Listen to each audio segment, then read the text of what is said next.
All right. So, Bruce, very glad to see you. Good morning. I'm so glad that we have this opportunity to talk to you and have an interview with you. And certainly some of the episode we have is with Congressman Bill Redmond. We talk about the biblical worldview. From time to time, we invite guests and friends to come here. We talk about Christian values that related to the application, the field, the daily life.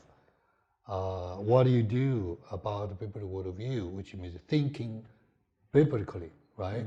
So you and I have known a long time. How many years? Yeah, gosh, I don't know. At least 10. At least 10 years, right. And probably longer than that, actually. But yeah, I don't remember how many years, but it's a long time. And we thank you and very appreciate it very much that you supporting us with host families.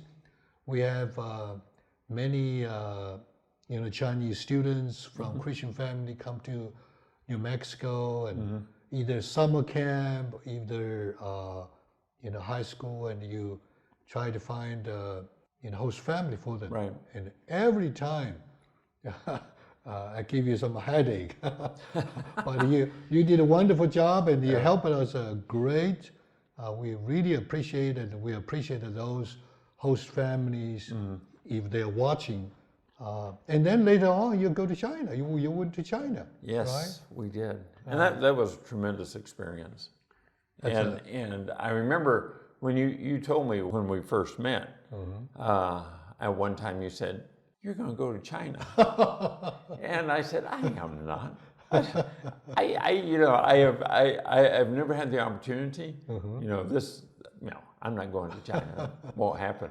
And then when I was sitting in the airport in Beijing, I said, "Well, I guess I'm going to China." That's right. So it happened. And it was a tremendous experience. Yeah. Many of the things, or all the things you and I do together, is for the mission for China, right? It's connecting Americans and Chinese, whether community to community, Christian to Christians. It's basically what we want to serve. Done so many things for us. You become one of the representatives for us in New Mexico. So we really appreciate it. You're taking people to the car show, antique car show, and you pick up people from grants, right?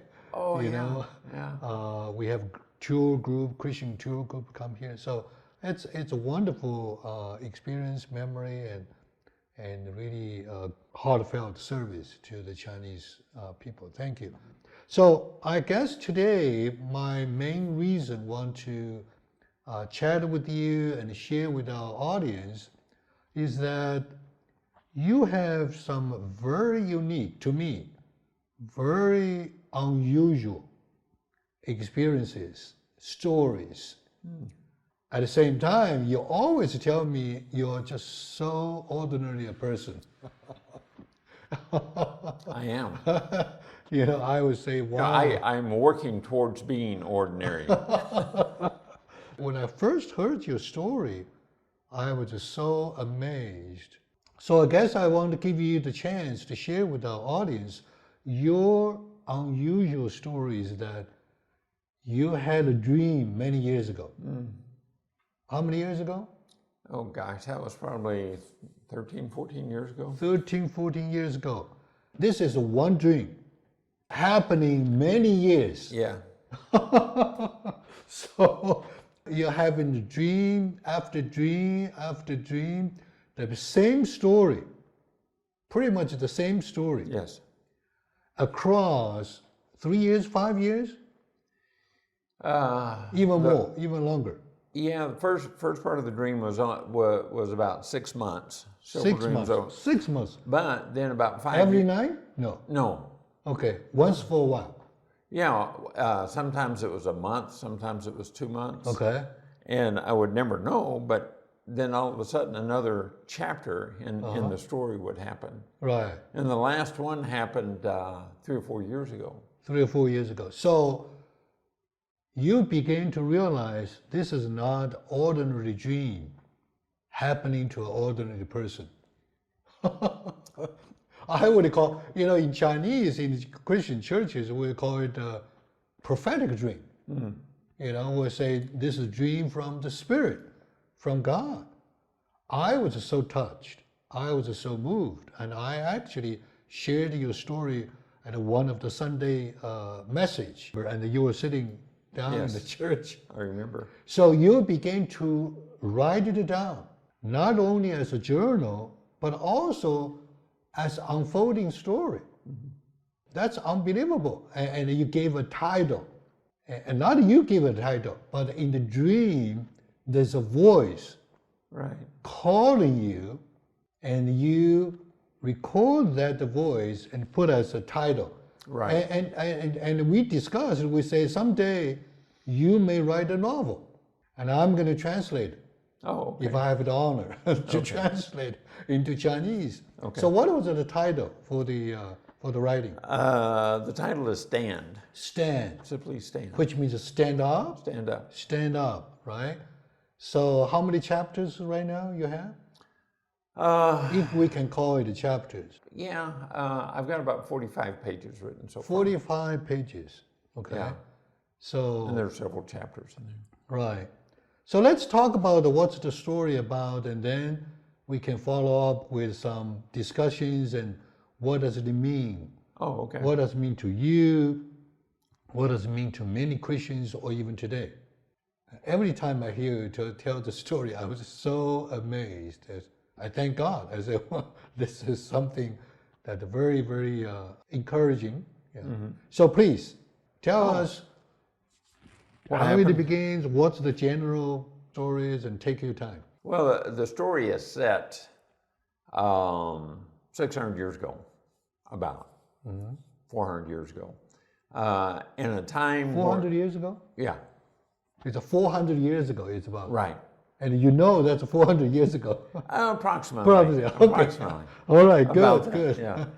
And it's about a young man who lived in a kingdom during that time where there were kings and there were knights and there were ladies in waiting and there were dragons and beasts and stuff roaming around the country. So it's set in that time. And just so your viewers know, that time period was the knights were a time period where they wore armor and they rode horses.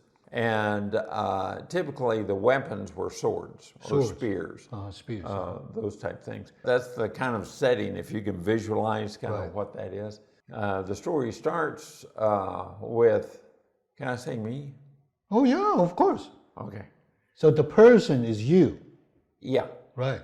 We'll just say that for now. Yeah. The main character, right. Yeah. Anyway, so I'm a gatekeeper at a gate. And at that time, when you came into a community, oftentimes the city's castle. Yeah, there were gates to get in. And it was a walled city. So there were people posted at the gates, so they were called the gatekeepers. And there were several gates coming into the city. The land in which the story took place was a very prosperous country. It was wealthier than the other nations around, and people respected that country, and the country was named Noiz, N-O-I-Z. N-O-I-Z. Yeah, which is Zion spelled backwards, but that's okay. So the other countries really respected this country. They respected the king and his council because they were honest, they were true, and you could depend on what they said. So that was kind of the setting that this is in. Now I had a job. My job was a gatekeeper, but it was on a gate that was kind of out of the city. And it was just a real simple wooden gate. There was nothing special about it. But the kingdom had been at peace for years and years and years. So there wasn't like, there was constant raiding parties or anything. So that job, the job of the gatekeeper, was mostly a convenience. as people came down the road, I would go and open the gate for them and let them in. And so it wasn't. Or people go out. Or people go out. I was the one that let them in and out. So it wasn't a security thing, although, you know, I was kind of the eyes and the ears in case something happened, but nothing had happened for a long time. So it was just a convenience. And so he's an ordinary gatekeeper. Ordinary gatekeeper. I would open the gate for people. You know? Yeah. So it's a very simple, mundane job, right? Go open the gate and close the gate. Right. And that was it. But always in the back of my mind, I had the desire to do something else. I didn't know what that something else was. You know, I just wanted to do something that would further the kingdom. But I didn't know what that was. And I was a nobody, basically. So one day I was out at the gate and I see a rider coming over the hill. And as I get closer, I realize that it was the king. And they're riding up to the gate, and they're all dressed in their armor, and they have their flags flying and their banners, and their horses have armor on. So they're going somewhere. They're going somewhere to do something. And it's a very amazing sight. You know, the sun's glinting off their armor, and it's glorious. Shining, glowing, yeah. And I'm going, wow, boy, this is really cool. Yeah, I probably didn't say that, but that was that was what I meant. Anyway, so they come right up to the gate, and I'm so awestruck that I almost forget to open the gate. So I run over and I open the gate, and they go riding through. And the thought occurs to me, I'm sitting there thinking, I wonder where these guys are going. You know, they're probably going out on some grand adventure, right? They're going to go out and they're going to slay a dragon. They're going to rescue a damsel in distress. You know, they're going to do something that will be real exciting. And they can come back and they'll tell their children, you know, about this great adventure that they had. They went out and slew the beast. They, you know, whatever it was going to be a big adventure. So I'm watching them go through and saying, man, this is really, you know, something else. This is amazing. And as they're riding through, I start thinking, and I'm thinking, you know, I could go with these guys. I could be a part of this because, you know, I did the training back when I was younger, you know, the sword fighting, you know, the hand-to-hand combat. I went through that training. I could go with these guys and I could participate in the adventure. And so they keep riding through. And then that shifts from I could go to I should go. So it changes a little bit. My perspective changes a little bit. And I'm thinking, I should go. And then I started thinking, why can't I go? Hey, I've been out here on this gate for a long time. I've been very, you know, diligent in, you know, the way I present myself. I show up on time. I do what I'm supposed to do. I've been trained. You know, I should be going with those guys. How come I'm not? So I'm working myself up into a kind of a tizzy here that I want to do something I can't. And so the last guy rides through the gate, and he has behind him an empty horse with a saddle. So the last one who is go out with this group to the field or wherever they're going, get an extra horse. Extra horse. And so I see that extra horse, and I'm thinking, wait, stop. That's my horse.